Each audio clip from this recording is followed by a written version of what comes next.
ISRO has launched rockets for decades, but now these private Indian companies are also building rockets. And if this launch is successful, India will be joining countries where private companies can independently launch satellites, similar to what SpaceX has done in the United States as well.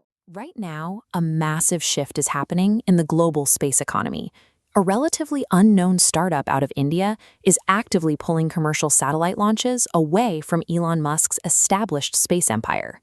For the last decade, SpaceX has dominated heavy-lift spaceflight.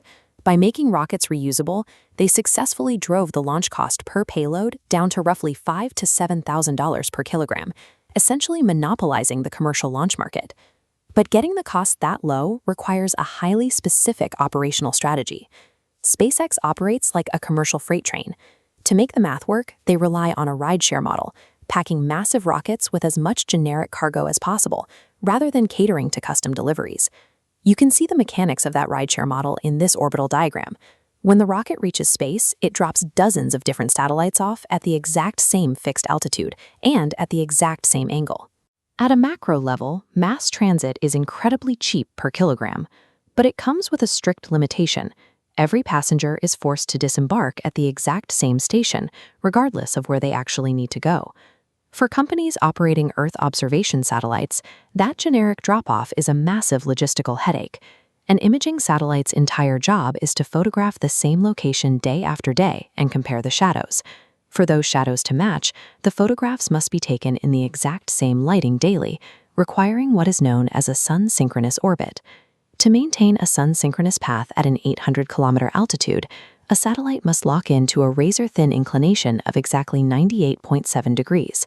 A satellite dropped at the wrong coordinate by a rideshare rocket must physically correct its course, burning its limited fuel supply just to reach its final orbit. In 2018, two former ISRO scientists named Pawan and Bharath looked at this exact bottleneck and saw an opportunity.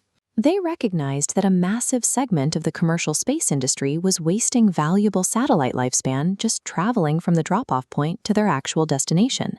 They wanted to build a company to solve it, but they immediately hit a brick wall.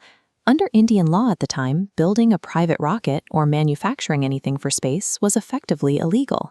ISRO maintained a strict legal monopoly, and Indian aerospace engineers routinely had to fly to California to work in the private sector. Spotting a billion-dollar gap in an industry monopoly yields zero return if the government legally forbids you from building the hardware to exploit it. Despite the legal barriers, the founders began pitching investors, eventually securing a 10 crore rupee check from the founder of Myntra to build a product that technically couldn't fly in their own country. That massive risk paid off in June 2020. In a sweeping policy reform, the Indian government dismantled ISRO's 70-year monopoly entirely, officially opening the national space sector to private enterprise. With the legal barrier removed, Skyroot finalized their strategy. They knew competing with SpaceX on volume was a losing battle. Instead of building massive heavy-lift rockets, they designed smaller, highly specialized launch vehicles. They decided to build the Uber for space. This split-screen model illustrates their competitive advantage. While the train model on the left forces the satellite to burn its own fuel to correct its orbit, Skyroot's custom model on the right deposits a single payload directly onto its exact required altitude and inclination. Skyroot's launch cost per kilogram is technically 3 times higher than SpaceX, but by dropping satellites directly onto their final orbital path, they preserve the satellite's fuel reserves, extending its operational lifespan. They chose to optimize the customer's asset, rather than strictly competing on the initial price per pound. Launching dedicated, custom rockets is traditionally far too expensive to sustain as a startup. Building the test facilities and launch pads alone normally costs between $100 and $200 million from scratch. Skyroot bypassed that capital expenditure entirely. Because of the 2020 reforms, the Indian government now allows private rocket companies to utilize ISRO's existing state-of-the-art launch and testing infrastructure, either for free or at heavily subsidized rates. They pair that subsidized infrastructure with aggressive modern manufacturing techniques. By 3D printing their rocket engines and major structural components, they cut production costs by another 50 to 60%.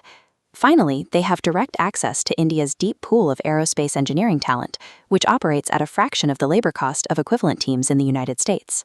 When you stack regulatory subsidies, advanced 3D printing, and geographical labor advantages, the math completely flips.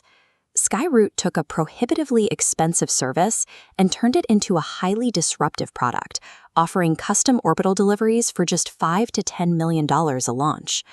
Skyroot is currently the most prominent example of this shift, but they are operating in a rapidly expanding ecosystem. Between 2019 and 2023, the number of Indian space startups surged from fewer than 10 to over 140.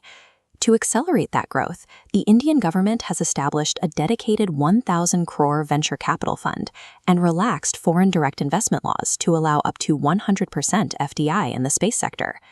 SpaceX solved the complex physics of mass orbital transit, and in doing so, they captured half the global space market.